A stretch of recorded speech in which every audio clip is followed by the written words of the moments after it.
Hey everybody, here they are, my 9965 Legacy Small Flap and the 9530 Small Shoulder Bag. And they are rehabbed, ready to go, and ready to compare, okay? And the reason I'm comparing these two bags is because they are very similar, right? And if you're just looking in a photo, you might not realize that they're different bags, but we're going to show you the differences, and maybe you can make that decision on your own, decide which one is right for you. So very popular bag, 9965 Legacy Small Flap, also known as a trail bag. And I'm going to do a video on that, and a video on, I have a couple more colors that I want to rehab in this style, and kind of photograph them together, because I'm kind of into that now, getting like the same bag in a lot of different colors and photographing them. So I want to do that. So I'm going to keep on to a hold of this one for a little while, and we're going to do another video that's going to be specially for the 9965. Okay, so here they are, and they look just beautiful. They both came out really well. They were both in really good condition. Oops. We got the back. So here's going to be, aside from the shape, as you can see, this one's a little bit more roundish. It has more round edges, and this one, even though they are round, they are a bit more square. But the 9965 Legacy Small Flap has a back pocket, an outside back pocket. And there's a seam here on the small shoulder bag, the 9530, but there is no back pocket. So what you see here is what you get. Here's the bottom of the 9530. Here is the bottom of the 9965. They both have that seam that goes down the bottom, right? This one, I guess, seems a little wider. And then also, if you notice, the flap, the small flap, covers the entire bag on the 9530, and it does not. It comes up a little bit on the 9965. Okay, let's take the straps out for these guys.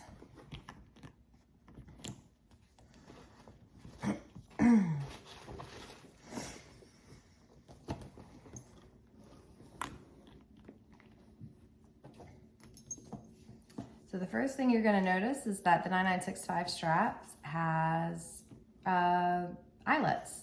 Is that what you call them? Sometimes I call them rivets. But I also then call these rivets. I don't know the right terminology. I guess I need to figure that out, right? We're going to talk about bags. So we're going to put the strap on her.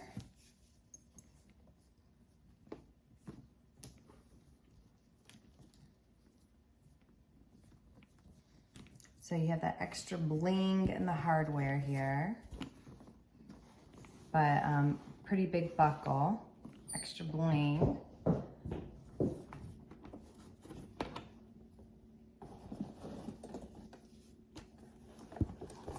And guys, I don't know, I think this might be navy. I tell you, if I don't go through every single bag, black bag, thinking it's navy, I don't know if it's black or navy, and I still can't tell. Here, let me show you a couple of pictures I took.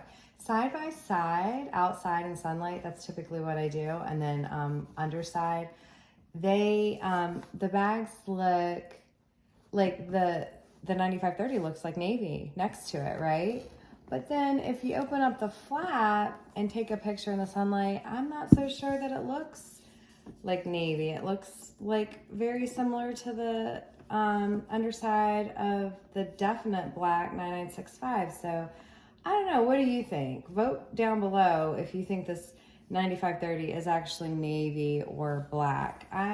Navy drives me crazy, because then, you know, guys, you also have blue in some bags. So blue looks really blue, but sometimes that old navy can just look so black. Same thing for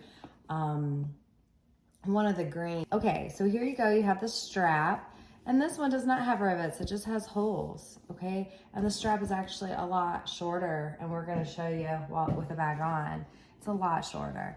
But they both have their hang tags, their original hang tags. Since this bag was made in New York City, and just an older bag, and if you didn't know this, the hang tags actually had a raw lining. They were just one-sided with Coach back in the day, and that's completely normal. But it should be this like well-dyed side. I have actually gotten bags that were one-sided, but not correctly, because sometimes a hang tag can separate, and I don't know if they just divided the hang tags up or if they threw the separation away and then just like colored the back. I'm not really sure, but I have received that before, and that's not correct. But the whole idea was that you could feel the leather, and so this is gonna feel good. It's gonna feel like the inside of the bag. It's gonna feel right on a proper one-sided old hang tag, okay? But yeah, they both have their hang tags, and just, yeah, they are just beautiful. I don't know if you recall seeing the picture before, but they were not looking beautiful before. They are well shaped now. Neither one of these is stuffed.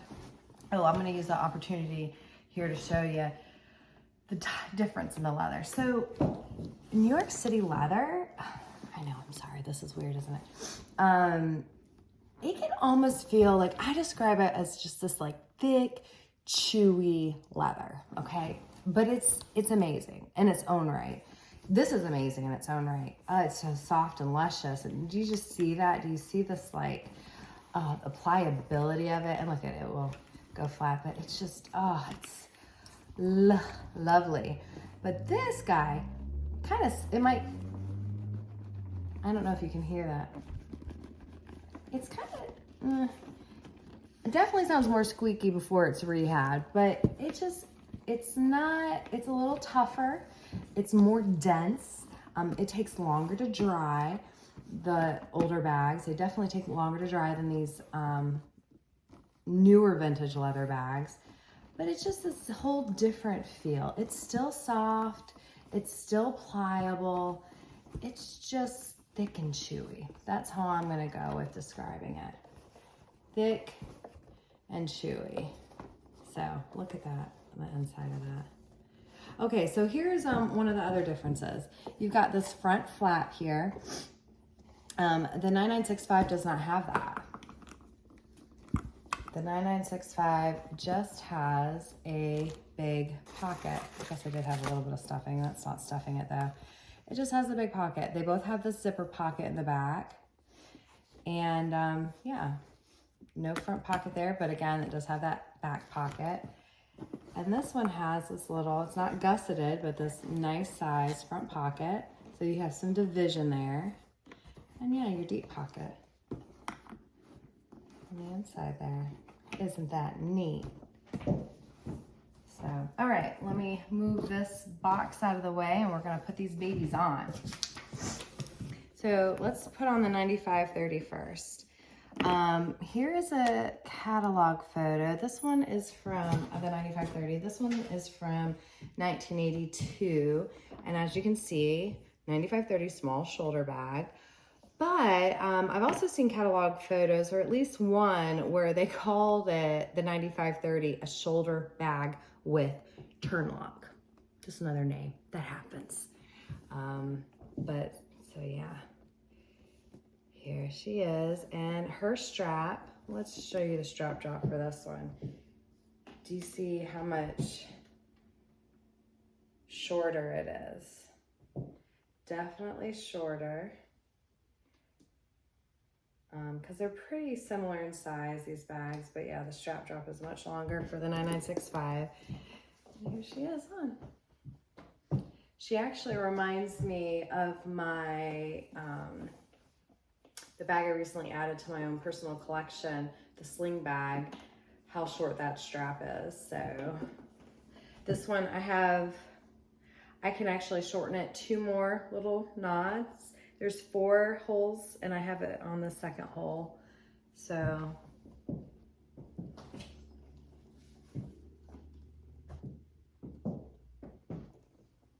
this is this cutie.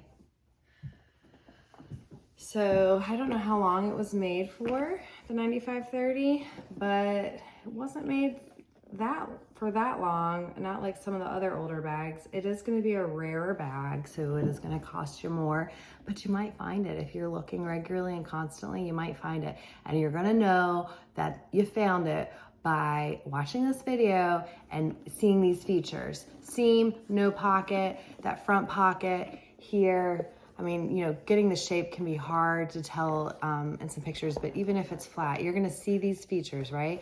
And you're gonna see that the tag or the creed says New York City. I don't know that I have ever seen one of these with a Coach, just like with no creed, you know, and just like a metal tag or a Coach stamp. I'm not gonna say that doesn't exist. I haven't seen it, but you know, then that's also the possibility. But this bag was discontinued way before 1994, so it will not have the style number in the creed. It's gonna have that random registration, okay? Just remember that, New York City made. But yeah, these are the features. You're like, oh, that looks like a 9965, and then you see the creed and you're like, oh no, that's not. And then you might be like, oh, wow, that's a shoulder bag, and they have it for a really great price. I'm gonna snag it. So that's how you do it, folks. That's how you get these bags at really good prices. Or you just, you know, pay somebody like me who already rehabbed it for you, and yeah. Right. Here is your 9965. We've already shown this before, but I have it on the same thing. There's 4 holes. They're a little bit further apart though, and I have it on the second hole, so there's definitely more room for that. This one, personally for me, I would wear it crossbody as well. I don't mind a little higher up crossbody. Somebody might not like that. It would go even higher though, it could potentially. But that doesn't bother me at all. But here she is. Such a cute bag. Such a wonderful bag. And they're small. They're not like these huge bags, but they hold so much. So much. More than I need. I could probably actually even stick diapers and a pack of wipes in here. But so yeah. Both very classy, both very sleek, both very gorgeous. Love them. So which one was your favorite rehab? Do you have a preference? Out of all the bags that I rehab, I would say that the 9965 is probably one of the ones that I've rehabbed the most, because I just love the way they come out. I find myself, I buy bags that I enjoy rehabbing, because you might as well enjoy it, right? Here, let's move this up since I'm talking. So yeah, definitely done a lot of 9965 rehabs, and I just love the way that they plump up. I love everything about it. I hate all the hardware I have to clean on it, but it's worth it. And so yeah, I like the reveal. But I also really enjoy rehabbing this old vintage leather. There's just something really special about it. If you do rehab bags yourself and you haven't gotten one of these, I highly recommend it, just to see the difference. It's just even more deeply dyed. They bounce back so beautifully. And then in addition, this one doesn't necessarily have any of the patina that you can see, but that's something else to appreciate on a really old New York City bag. With that thick, chewy leather, is just the way that leather ends up changing, and that bag becomes so unique in its own right. They develop all these different colors, and it's lovely. It's lovely to see. So yeah, here you go. I hope you liked this video. If you did, give me a thumbs up. Subscribe to my channel for some more vintage Coach bag talks. I am determined to put out a couple of rehab videos. I am trying to film them. I'm just terrible about it. I'm trying to put it together. I'm working on it. They're coming. I'm gonna start giving you the tips that or some of the techniques that I use. I do want to talk about it. I'm not trying to hold any secrets, but for both of these bags, in case you were wondering, all I simply did, currently right now I use Brasso, but I remove all hardware that can be removed, and I clean it thoroughly. So I remove, this one's would have had that clear coating on it, on that hardware, and I removed all of that. That's the hardest part, but I've cleaned all of it. The zipper, everything, the zipper teeth even, and I use sunshine cloths for that. And then in this case, neither one of these bags were super dirty, or I didn't have like oils I needed to remove. So all I did was I used a Lexol cleaner. in a bath water, and I did bathe both of these bags, and I washed them, I scrubbed them. I don't leave my bags in water. I don't let them sit there. I make sure that they are submerged, and I'm washing them during that, and then I rinse them, and then I clear water, submerge them again, just to make sure I'm getting all the soap out, but I'm not leaving them for 20, 30 minutes, particularly not a bag like this. I only dunk this bag. You'll hear, don't dunk, you know, older bags. And that might be true for some older bags. And I actually have one I'm not going to be able to dunk that I recently got. But, and what you're going to look at is your stitching. Does your stitching look strong and intact? And if it does, it's probably okay. But if it doesn't, that's where you want to be careful, because you're worried about that stitching deteriorating more. Okay, the leather might be able to take it, but the stitching can't. So that is all I did. Stuffed, dried, and then the conditioner I used actually for both of these bags was the same this time. You know, different bags need different things, but in this case, I was able to use leather CPR, and that's all I used. I've done a video on black rock. I know I love black rock. I didn't need it for these bags, so I didn't use it. It doesn't go on everything, so it's just when it's needed. But yep, and neither one of these had any lately. I feel like I have to remove whatever people are putting on their bags to try to pretty them up. I don't know what they're doing, but I didn't have to remove that on either one of these, so that was nice. All right, well, thanks for watching. Subscribe to my channel for more content. I appreciate you. Also comment, is this bag black or navy? I don't know. Here's a picture of them side by side out in the sunlight again. What's your vote? Bye-bye.